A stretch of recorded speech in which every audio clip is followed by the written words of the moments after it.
estos momentos al doctor Santiago Nieto, ex titular de la Unidad de Inteligencia Financiera del Gobierno de México, de la Secretaría de Hacienda y Crédito Público y actual encargado de despacho de la Procuraduría General de Justicia en el estado de Hidalgo. Le agradezco mucho, doctor, que llegue a la cita con la audiencia de Sin Censura. Te mando un abrazo, Santiago. Un abrazo, Vicente, un saludo a ti y a tu auditorio. Mucho gusto estar escuchando y compartiendo esta mañana.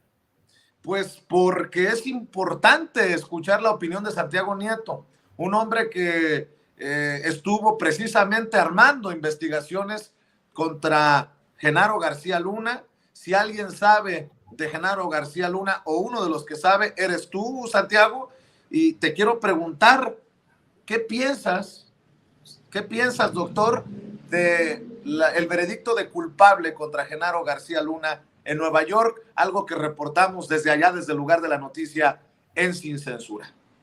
Bueno, yo creo que es un hecho histórico, no solamente para Estados Unidos, sino también para México.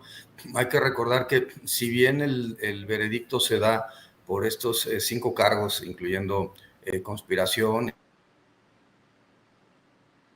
y estupefacientes a Estados Unidos, y se da en una corte norteamericana en el distrito este de Nueva York. También hay que recordar que México colaboró en esta investigación y se entregó información a las autoridades norteamericanas, así como las autoridades norteamericanas nos dieron en su momento información, particularmente a la Unidad de Inteligencia Financiera, respecto a García Luna.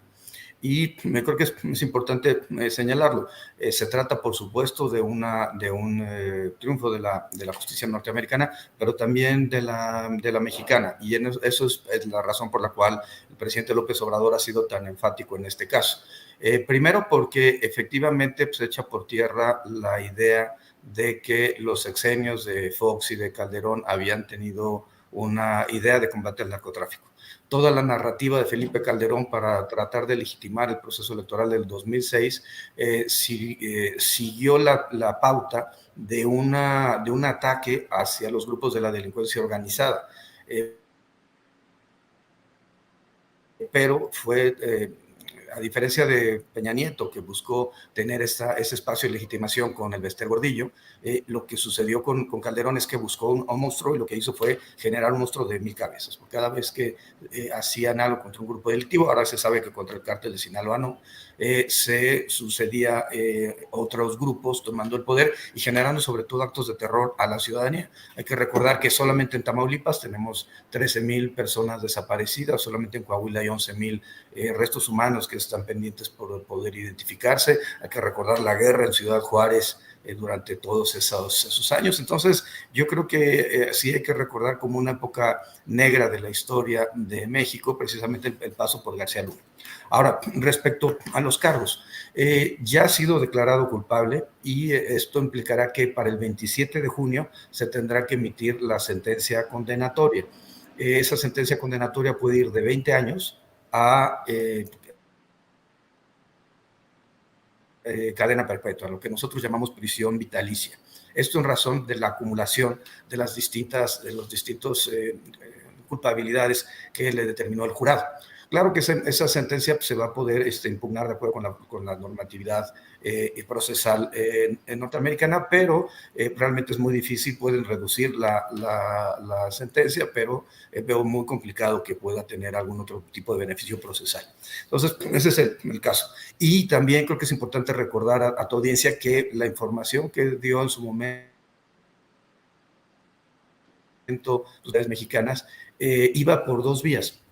Ellos estaban investigando narcotráfico y nosotros empezamos a investigar actos de corrupción. He platicado en otras ocasiones contigo de que se llegaron a detectar 2,600 millones de pesos contratados a la empresa Numbac de García Luna, unos 77 millones de dólares directamente a la empresa, y cómo ese dinero iba a Panamá, de Panamá se iba a Numbac Panamá y de Panamá se iba a otros espacios como Curazao, como Tel Aviv, como Barbados, como Letonia y por supuesto a Miami para pagar el esquema de vida de García Luna. Además, como que Calderón no estuviera enterado cuando tenía un cuerpo de seguridad, de inteligencia civil, ¿no? El CISEN, hoy CNI, cuando tenía pues, además la inteligencia militar, la inteligencia naval a la mano.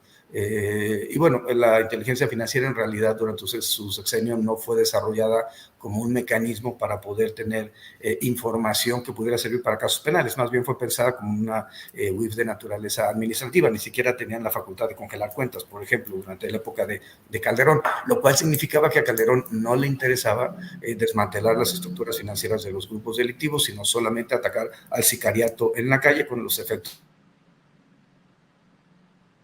que ya es algo ordinario que se dé información.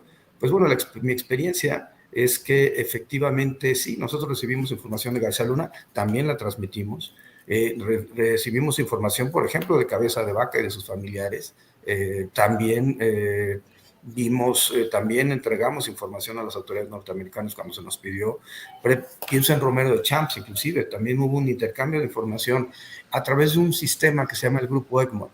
El Grupo Egmont permite, por el principio de reciprocidad, el principio de transparencia, solicitar información de manera formal, pero digamos fuera de juicio, a las UIF del mundo, y en el caso de la UIF mexicana, que puede presentar denuncias, pues presentar denuncias como las dos que presentamos en contra de García Luna, en contra de Cárdenas Palomino, en contra de García Pequeño, entre otros casos. Ahorita pensando en Hidalgo, pues también recibimos información, ahí no de la autoridad norteamericana, sino del sistema financiero, de esa transferencia de 151 millones de dólares que recibió la Universidad Autónoma del Estado de Hidalgo, que nunca pudieron comprobar, y durante varios años estuvo congelado todo ese recurso. Entonces, tendrá que enfrentar la demanda civil que está en los tribunales de Florida. Esta demanda que planteó el Estado mexicano por conducto de la UIF y que planteó originariamente la devolución de unos 250 millones de dólares. Después mi sucesor ha hablado que se aumentó los datos de investigación hasta 700. Eran 250 lo de Estados Unidos, más 200 millones lo que había facturado con Numbac. Ahí habría que sumar el los gobierno de Mancera, pero al final del día pues, se trata de cantidades muy importantes. Y en ese sentido, pues la defensa planteó un motion to dismiss, una especie de solicitud de desechamiento. El juzgado no les hizo caso, no compró el argumento y ellos tuvieron que apelar, y estamos esperando que para finales de marzo se resuelva por parte de los tribunales de apelación en Florida este tema para que pueda continuar el procedimiento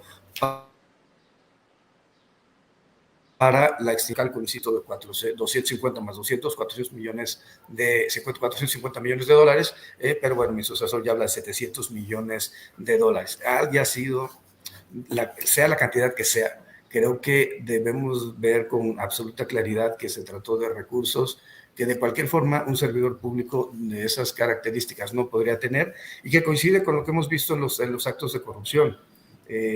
Coincide con las 32 naves entre yates y ferries que tenía Roberto Borg, que considera gráficas más grande que algún municipio del estado de Chihuahua como César Duarte. Coincide con la introducción de ganado menor de Nueva Zelanda a Nayarit por Roberto Sandoval. Por cierto, su fiscal, Beite, es una de las personas que declaran en contra de García Luna y que tenían pues, a su cargo pues, la operación para que el cártel de Sinaloa pudiera moverse libremente en México y hasta el ingreso a los Estados Unidos.